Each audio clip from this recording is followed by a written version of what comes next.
Perlas del libro de Ageo. Los 70 años de cautiverio han terminado. Ciro ha derrotado a los babilonios. Ciro reinó en el imperio hasta el año 530. Luego surge la figura de Cambises II, dos reyes que fueron propicios al pueblo de Dios. Ciro había dado la orden, cumpliendo la profecía de Isaías, de que el pueblo de Dios vuelva a Jerusalén y reconstruya el templo. Pero durante el periodo del falso Esmerdis, el año 522 a.C., las cosas se pusieron difíciles. Entonces, después de un breve reinado, sube al poder Darío. Y en el tiempo de Darío, durante su reinado, Dios llama a Ageo, quien también profetizó de forma paralela con Zacarías. Y Ageo es llamado para despertar al pueblo de Dios. Te damos gracias, Dios, por permitirnos iniciar el estudio de las perlas del libro de Ageo. Padre, permite que ese mensaje que tú diste a tu pueblo allí en Jerusalén cuando tenían una misión que cumplir, también sea un mensaje poderoso para nosotros. En el nombre de Jesús te lo pedimos. Amén. Ageo es uno de los 3 profetas post-exílicos, después del exilio. Así como cada uno de los libros de la Biblia tiene un propósito, una razón de ser, tienen un tema, de la misma manera Ageo tiene una razón de ser. ¿Y cuál es el propósito? Su propósito es reanimar el espíritu desfalleciente de un pueblo. Hablemos un poco de lo que estaba sucediendo. En el tiempo de Darío, como dice Ageo 1:1, en el año segundo del rey Darío. Ese año segundo, según nuestro cómputo, vendría a ser entre el 520 al 519 antes de Cristo. Ese año, en el mes sexto, en el primer día del mes, vino palabra de Jehová por medio del profeta Ageo. ¿A quién? A Zorobabel, hijo de Salatiel, gobernador de Judá, y a Josué, hijo de Josadac, sumo sacerdote, diciendo: ¿cuándo? El año sexto de Darío. Este año sexto, entre el 520 al 519. En el mes sexto, lo que vendría a ser para nosotros entre agosto o septiembre. Pero es en el primer día. Dios envía su mensaje. Una vez más nos queda claro de que el mensaje es de Dios. La palabra es de Dios. Y Ageo debe transmitir la palabra de Dios tal cual es. Una vez más insisto, la palabra de Dios se transmite tal cual es, sin añadir ni quitar.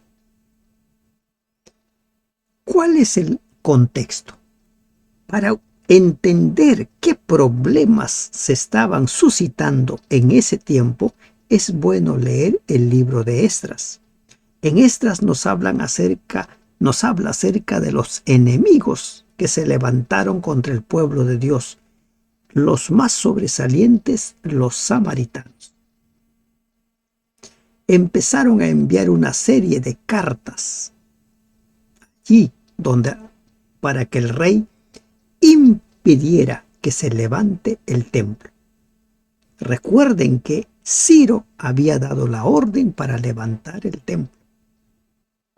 Pero ante los problemas que se fueron suscitando, el pueblo empezó a abandonar el proyecto. Otra información que encontramos sobre los problemas graves que impidieron que el pueblo reconstruyera este templo, lo encontramos en el capítulo 10 de Daniel, más puntualmente en los versículos 12 y 13, donde Dios dice que derrota al enemigo para impedir que los reyes persas o los medos obstaculicen el avance de la reconstrucción, porque el falso Esmerdis había dado una orden para que se detenga. No se puede construir. Pero ese reinado solo duró un año. Pues bien, con esta información de por medio, ingresemos a las perlas. Zorobabel. ¿Quién es Zorobabel? Zorobabel también es conocido como Sesbazar. Esdras 1:8. Y según la genealogía, Zorobabel es un descendiente de David. Por lo tanto, tenía derecho al trono, pero como Jerusalén no era un país libre, él fue nombrado gobernador.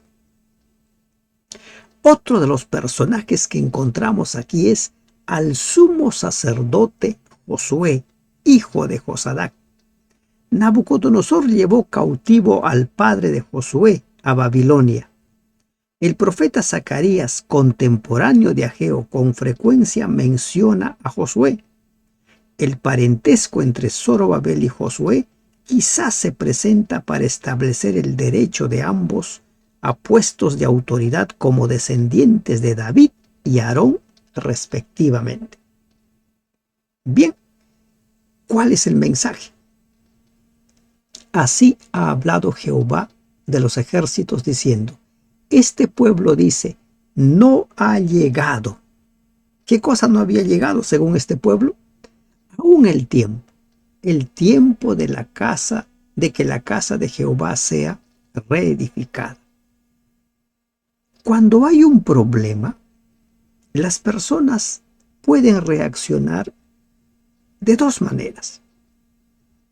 Uno, dejar que los problemas impidan que continúen con el proyecto, o hacer que los problemas los vuelvan más fuertes y seguir adelante. ¿Cuál es la forma de reaccionar que tiene usted frente a un problema? ¿Se amilana, deja de avanzar o por el contrario se fortalece y continúa?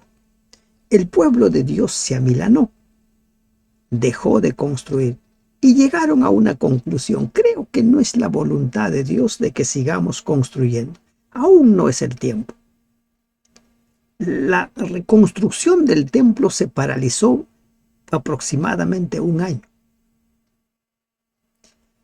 Y ellos tenían una consigna. No ha llegado aún el tiempo de que la casa de Jehová sea reedificada. Como dice mucha gente, miren lo que dice algunas personas. Si fuera el propósito de Dios, Dios abriría caminos. Pero como no es el plan de Dios, las cosas no están dadas. Hay que mirar las cosas, hay que mirar la voluntad de Dios según cuál es la orden. ¿Y cuál fue la orden? La orden es: reconstruyan el templo. Esa orden fue dada por Ciro en cumplimiento a la profecía tanto de Isaías como de Jeremías. Si tú quieres sacar alguna conclusión de si es la voluntad de Dios o no es la voluntad de Dios, no lo saques según qué te parece, sino según cuál es la orden. ¿Cuál es esa orden dada por Dios? Pareceres personales. Por eso repetimos, siempre en la vida espiritual, en nuestra relación con Dios, tenemos que estar marcados por un escrito está. Entonces vino palabra de Jehová por medio del profeta Ageo diciendo: viene la amonestación. Es para vosotros tiempo, para vosotros de habitar en vuestras casas artesonadas y esta casa está desierta, el pueblo es confrontado. Por lo visto, las casas que ellos tenían ya estaban acabadas, eran cómodas, mientras que la casa de Dios estaba abandonada. Dios reprocha a los judíos porque permitieron que su cómoda forma de vivir en casas bien confortables les impidiera ver la necesidad de reconstruir el templo.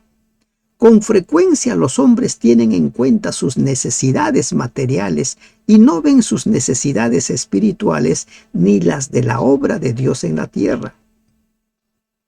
Mientras los hombres pospongan la edificación de la casa espiritual del Señor, como dice Primera de Pedro 2:5, se demorará, ¿no?, el avance de la obra.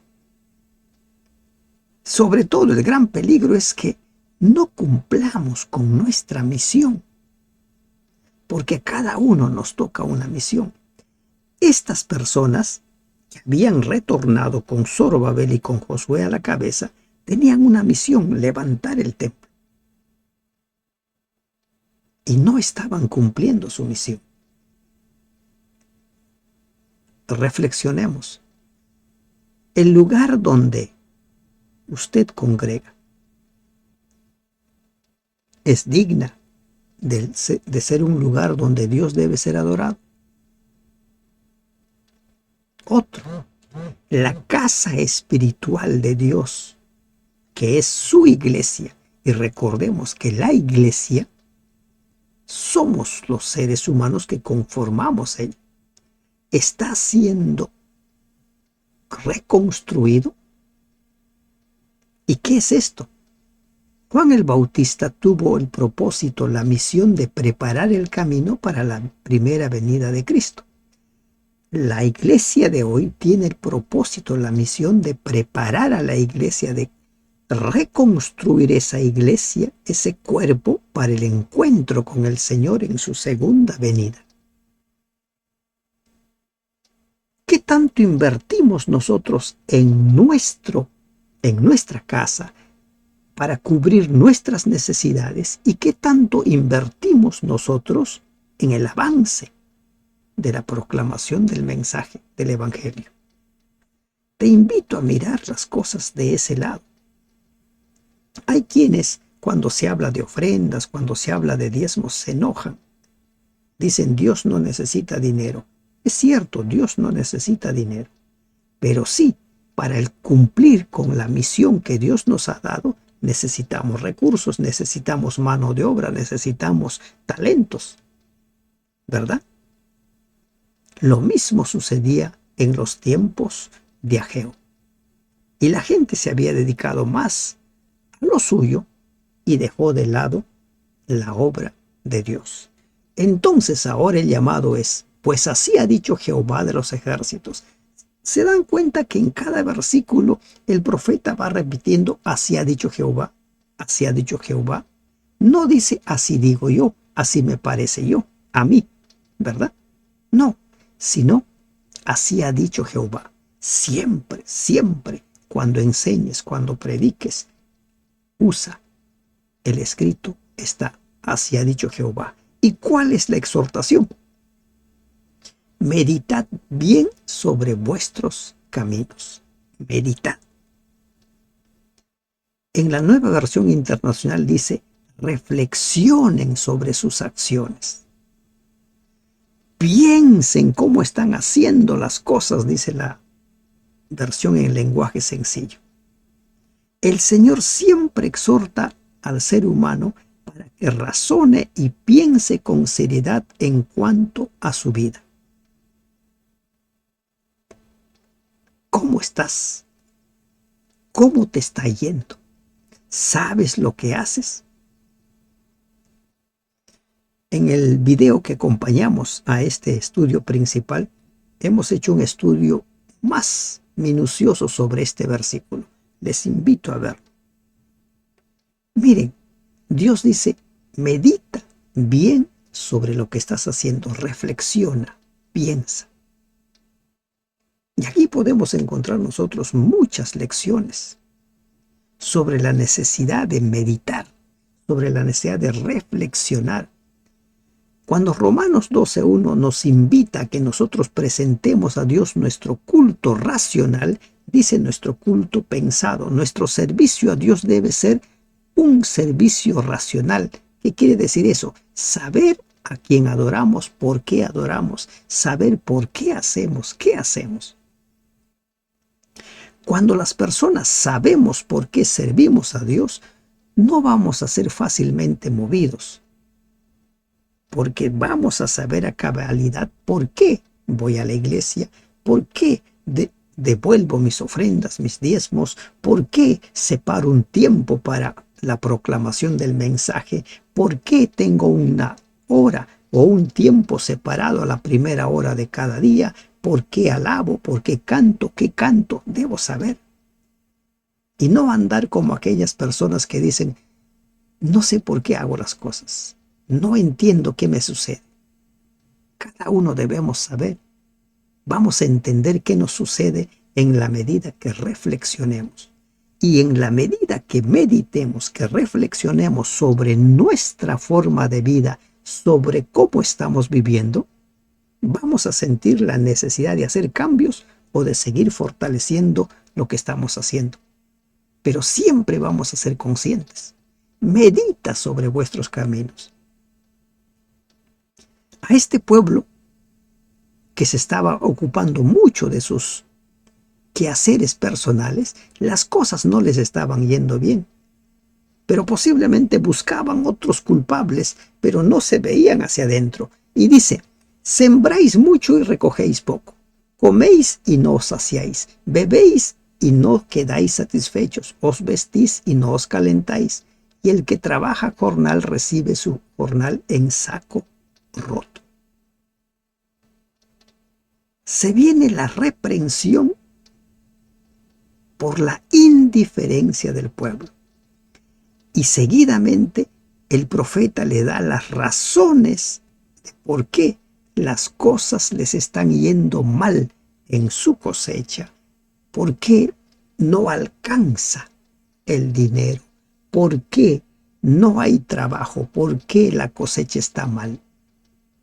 Dice, siembran ustedes mucho, pero recogen poco. Comen, no se sacian. Beben, no quedan satisfechos. Se visten, no se calientan. ¿Te ha sucedido eso? ¿Sientes que el dinero no alcanza? ¿Sientes que las cosas no salen bien? La invitación es piensa, medita cómo estás viviendo, cómo te estás relacionando con Dios, cómo estás frente a tu misión. Todos tenemos una misión. Usted tiene una misión, yo tengo una misión, todos tenemos una misión. Y ahora en los versículos 7 al 11 se da la razón.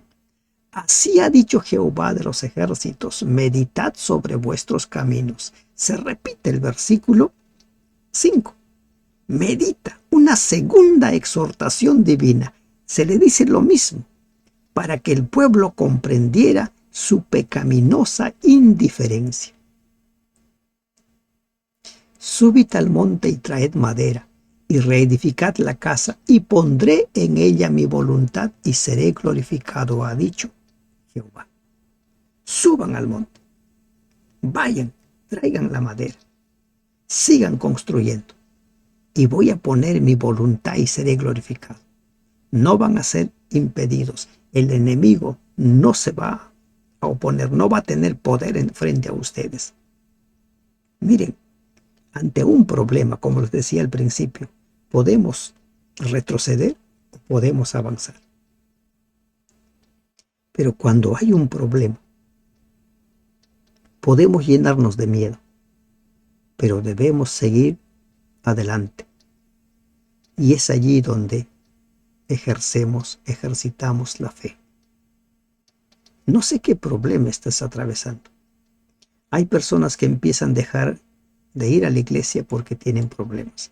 Hay personas que empiezan a dejar de estudiar, de orar, de testificar porque tienen problemas. Que los problemas no te alejen de Dios, por el contrario, que los problemas te acerquen a Dios. Medita, ¿cuál es tu misión? ¿Tienes problemas? Ponle más fuerza en el cumplimiento de tu misión. Y pondré mi voluntad y seré glorificado. Hagan mi obra, les dice Dios. Cumplan la misión que les he dado y voy a ser glorificado. Y ustedes van a ver mi mano allí.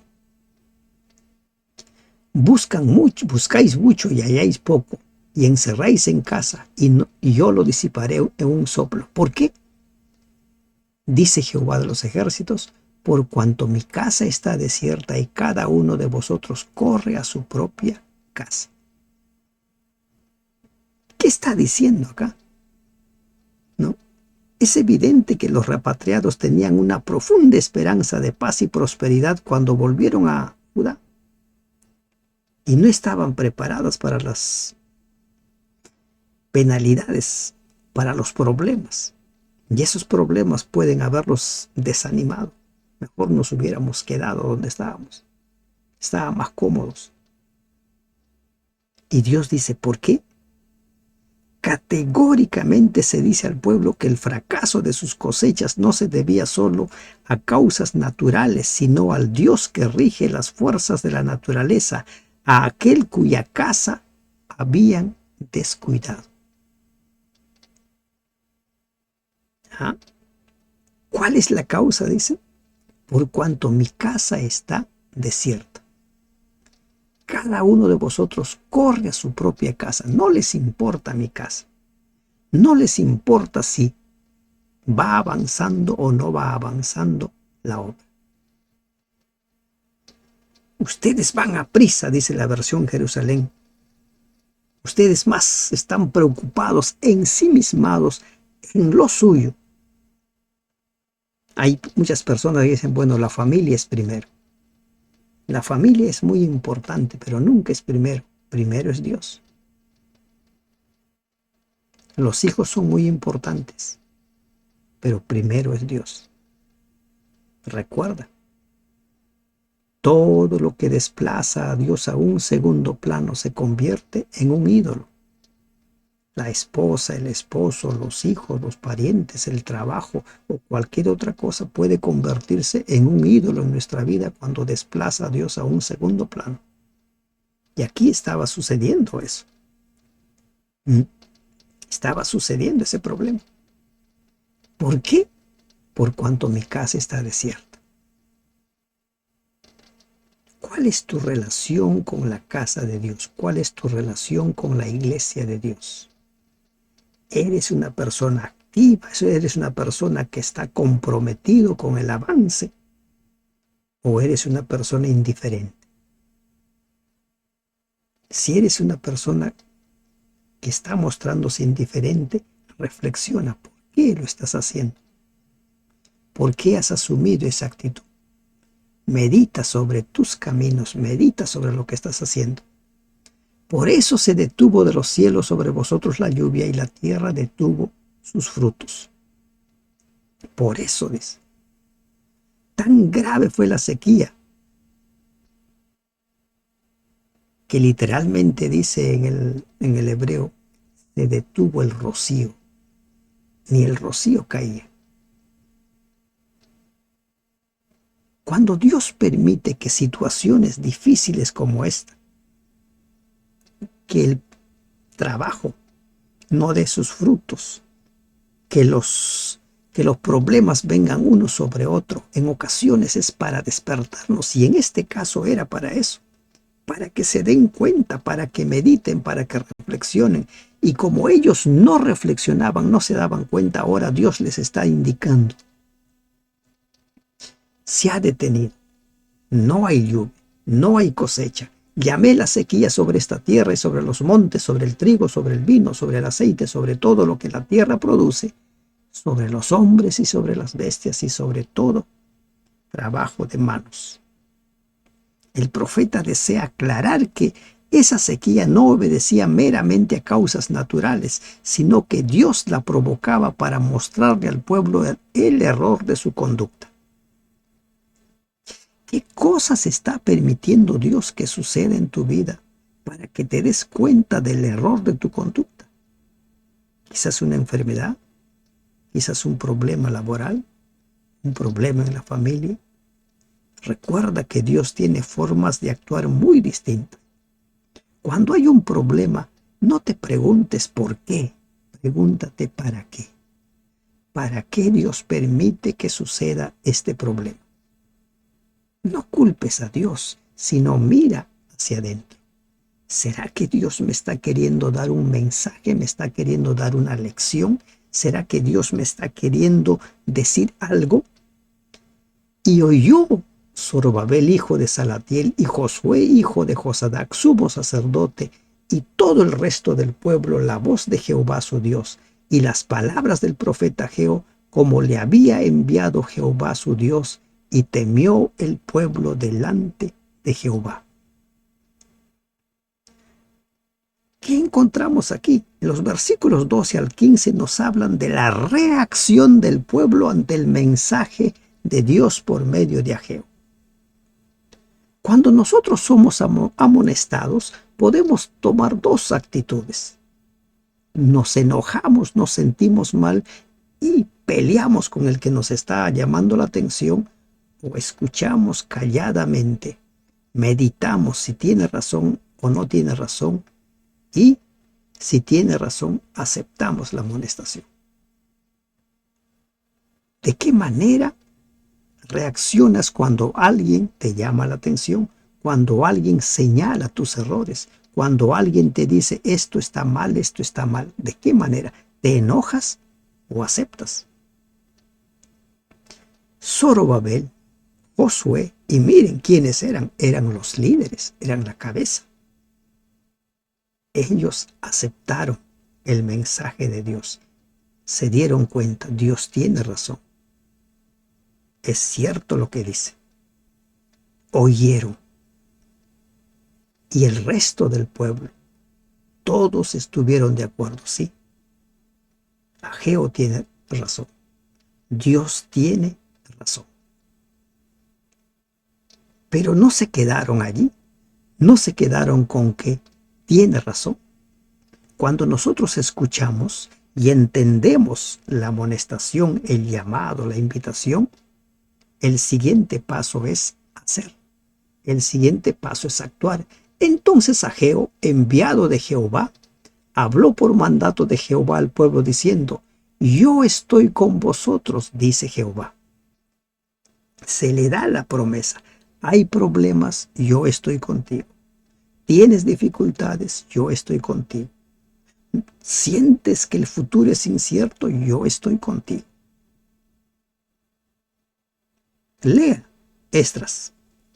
Y además puede buscar los estudios que ya hemos hecho al respecto. Había muchos enemigos y se dan los nombres de los enemigos. ¿Y qué dice Dios? Esos enemigos pueden ser poderosos, pero yo estoy con ustedes. No hay enemigo, no hay problema tan fuerte que Dios no pueda solucionarlo. Y Dios, así como le prometió a ellos estar con su pueblo, también nos ha prometido a nosotros estar con nosotros. Es aceptado el arrepentimiento de ellos y Dios les promete su protección. Tan pronto como el pueblo decidió obedecer a Jehová, los mensajes de reproche fueron reemplazados por palabras de aliento. La seguridad de la presencia de Dios con el pueblo significaba la promesa de todas las otras bendiciones, porque ellas ciertamente se manifestaban donde está la presencia de Dios. Amonestación, aceptación de la amonestación, promesa de bendición y a la acción. Despertó Jehová el espíritu de Zorobabel, hijo de Salatiel, gobernador de Judá, y el espíritu de Josué, hijo de Josadac, sumo sacerdote, y el espíritu de todo el resto del pueblo, y vinieron y trabajaron en la casa de Jehová de los ejércitos, su Dios. Esta es la actitud correcta frente a una amonestación. Escuchamos, la aceptamos, nos arrepentimos. Dios acepta nuestro arrepentimiento y ahora nosotros procedemos a hacer cambios en nuestra actitud. No nos quedamos igual. Empezamos a hacer cambios. Dios les ha dicho, no hay lluvia, no hay cosecha, no alcanza nada. No les va bien porque han abandonado la casa. ¿Y ellos qué hacen? Pues muy bien, está bien. Y fueron a trabajar. No es simplemente, sí, tiene razón, me arrepiento. Y ahí queda, ¿no? El arrepentimiento lleva a la acción, el arrepentimiento lleva a la modificación de tu conducta, a la modificación de tus hechos, de tus actos. En el día 24 del mes sexto, en el segundo año del rey Darío. ¿Cuándo fue la amonestación? El primer día. ¿Cuándo se reanudó la obra? El 24. 24 días para retomar el camino. 24 días para planificar todo y manos a la obra. Esa es la forma de responder ante un llamado de Dios, ante una amonestación de Dios. En el siguiente capítulo vamos a ver que en poco tiempo el templo fue terminado.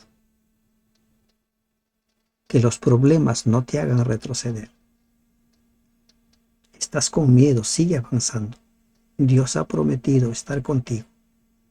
Hay problemas en tu vida, no te preguntes por qué, pregúntate para qué. ¿Qué es lo que Dios me quiere enseñar? Sigue avanzando. Forma parte de ese cuerpo, de esa iglesia que está trabajando por la edificación del pueblo de Dios. Que Dios te bendiga. Amén.